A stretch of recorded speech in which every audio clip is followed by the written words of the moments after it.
Bagaimana Utsman radhiyallahu anhu beliau mencapai harta sebanyak itu? Beliau mengatakan, kuntu u'alij wa unammi wala azdari ribhan wala ashtari syaikhan wa aj'alur ra'sa ra'sain. 5 poin. 5 poin. 1, kuntu u'alij. Aku ini u'alij. Kata u'alij itu kalau sebenarnya kata ilaj artinya obat Pak sebenarnya, ngobati sebenarnya. Tapi maksudnya adalah saya terjun. Jadi saya langsung yang terjun ngurusi bisnis ini. U'alij. Nanti kita jelaskan. Wa unammi, kata unammi, nama itu artinya mengembangkan, menumbuhkan, mengembangkan, dan saya mengembangkannya. Wala azdari ribhan, saya tidak meremehkan keuntungan. Wala asyari syaikhan, saya tidak membeli yang tua. Istilah-istilahnya mereka, saya tidak membeli. Syaikh artinya tua kan? Wala ashtari syaikhan, saya tidak membeli yang tua. Wa aj'alur ra'sa ra'sain, dan saya jadikan satu modal jadi 2 modal. Dah 5, paham? Kalau paham saya pindah ke yang lain. Ini resepnya Utsman. Kalau gitu kita masuki sedikit-sedikit. Kuntu u'alij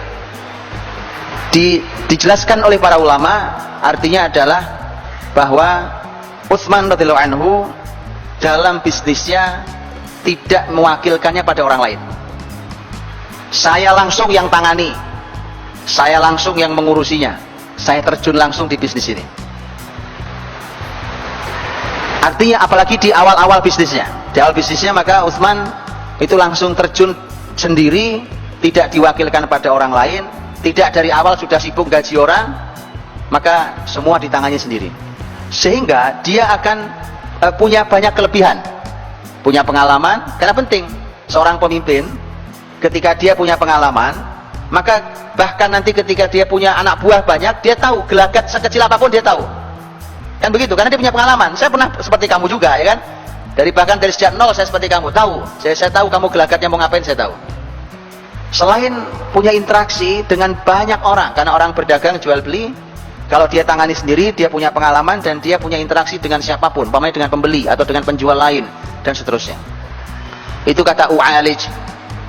Jadi saya langsung yang terjun, yang menanganinya. 1. Yang kedua kata Utsman, wa unammi, dan saya yang menumbuh kembangkan bisnis ini. Penjelasan para ahli ilmu adalah kalimat ini maksudnya adalah keuntungan yang saya dapatkan tidak saya nikmati semua, sebagiannya saya kembalikan jadi modal supaya semakin membesarkan, semakin mengembangkan, semakin menumbuhkan bisnis ini. Bahkan saya bisa merambah ke dunia yang lain.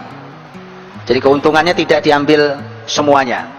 Dan ini menarik sesuai dengan hadis Nabi SAW ketika Nabi menceritakan dalam hadis tentang seseorang yang kebunnya dengan ajaib dihujani oleh Allah, sementara kebun kanan kirinya tidak dihujani.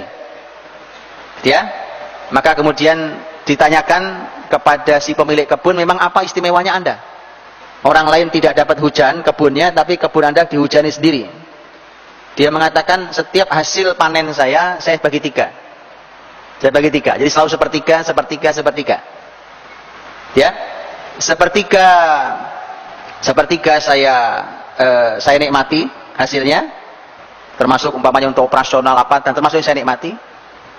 Sepertiga saya kembalikan jadi modal. Ini pembahasan kita. Sepertiganya saya kembalikan jadi modal lagi sehingga makin besar. Sepertiganya saya sedekahkan. Nah, sedekahnya sepertiga. Ya, ini menarik, kayak sedekah sepertiga. Itu perusahaan Anda akan dihujani berkah oleh Allah di saat perusahaan yang lain yang semisal tidak ada hujannya. Sepertiga. Baik.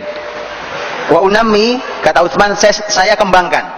Kembangkannya tadi, diantaranya maknanya adalah bahwa sebagian hasilnya dikembalikan ke modal. Seperti kisah Nabi.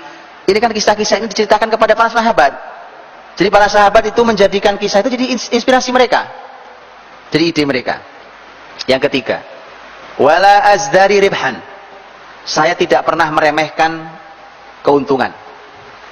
Apa artinya? Artinya ternyata nanti kita akan jumpai kalimat yang maknanya semisal di Abdurrahman bin Auf di tema ini. Untung sekecil apapun saya ambil. Jadi saya tidak pernah menunggu untung yang besar. Nanti ada kalimat semisal yang disampaikan oleh Abdurrahman. Jadi saya tidak menunggu untung besar, saya tidak pernah meremehkan keuntungan, itu maksudnya.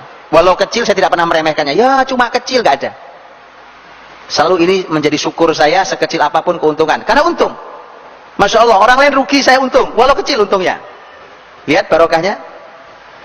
Dan ini hadirin juga menentukan tentang berapa besaran seseorang boleh mengambil keuntungan. Kalau ditanya secara hukum fikih berapa besarannya seseorang boleh mengambil keuntungan, para ahli ilmu mengatakan tidak ada batasannya. Boleh, antum punya modal, antum lipatkan jadi 100%, 200%, 300% boleh. Tapi ada satu kalimat yang kalau Nabi katakan, sahabat pasti akan berhenti di kalimat itu. Itu kebiasaan sahabat. Memang begini harus dilatih, termasuk harus dilatih. Rasulullah SAW menyampaikan, rahimallahu mra'an samhan idza ba', samhan idza ishtara, samhan idza qada, samhan idza iqtada. Allah merahmati. Wah, kalau sudah Nabi katakan Allah merahmati, dikejar sama sahabat. Ini apa yang Allah rahmati? Begitu ya. Nah ini kenapa nanti jadi konsep. Allah merahmati seseorang yang lapang saat menjual, lapang saat membeli. Ini maknanya adalah, diantara maknanya adalah, kalau Anda menjual, kan waktu saya jualan, saudara saya datang mau beli barangnya. Beliau punya uang, saya perlu uang dia. Saya perlu uang dia perlu barang yang saya punya. Maka dia tawar dengan harga yang saya tahu saya sudah dapat untung, saya tahu modal saya.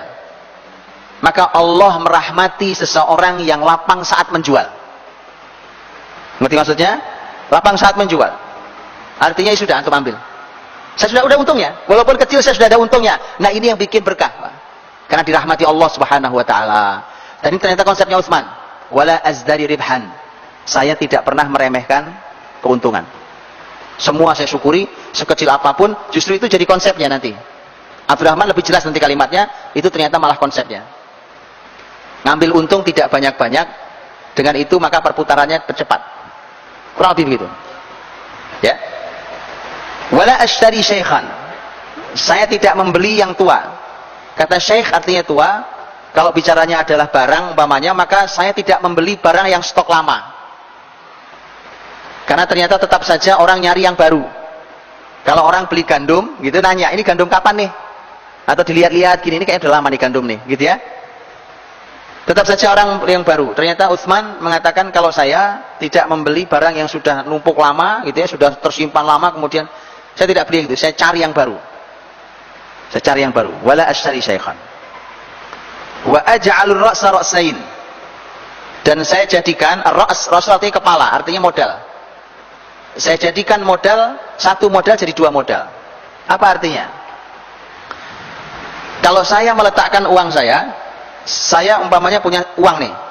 Umpamanya uangnya 1000 dinar. Ya. Ini ada bisnis, satu bisnis. Saya tidak akan letakkan 1000 dinar uang saya ini kepada satu bisnis ini. Tapi akan saya pecah modal ini jadi dua. Ada bisnis A, ada bisnis B. Maka saya pecah jadi dua. Resikonya ada. Resikonya adalah saya tidak bisa banyak menguasai modal di sini. Karena harusnya 1000 jadi cuma 500 mungkin. Harusnya saya kuasai saham sekian, ternyata saya tidak kuasai saham sekian. Wa aj'al ra'sa ra'sain. Saya jadikan seperti itu. Salah satu penjelasan yang lain adalah kalau saya menjual barang. Saya menjual barang kata Utsman, penjelasannya bukan kata Utsman ya. Penjelasannya kalau saya jual barang begitu. Kalau saya punya tanah, saya jual ini dengan 1000 umpamanya, 1000 dirham umpamanya. Maka daripada cuma 1000 saya belah jadi dua tanah saya. Saya kapling. Dengan dua kapling siapa tahu jadi 1500 totalnya. 750. Jadi 1500, saya untung 500. Gitu? Itu wa aj'al ra'sa ra'sain. Saya jadikan modal saya jadi pecah jadi dua. Jadi tidak satu. Karena kalau tadi ada risikonya, kalau ternyata yang bisnis yang ini rugi, hilang uang saya semua. Tapi kalau dua begini, maka yang ini rugi, saya mungkin masih untung di sini, bahkan mungkin bisa menutup yang sini. Ya, jadi dibuat beberapa opsi. Itu Utsman radhiyallahu anhu.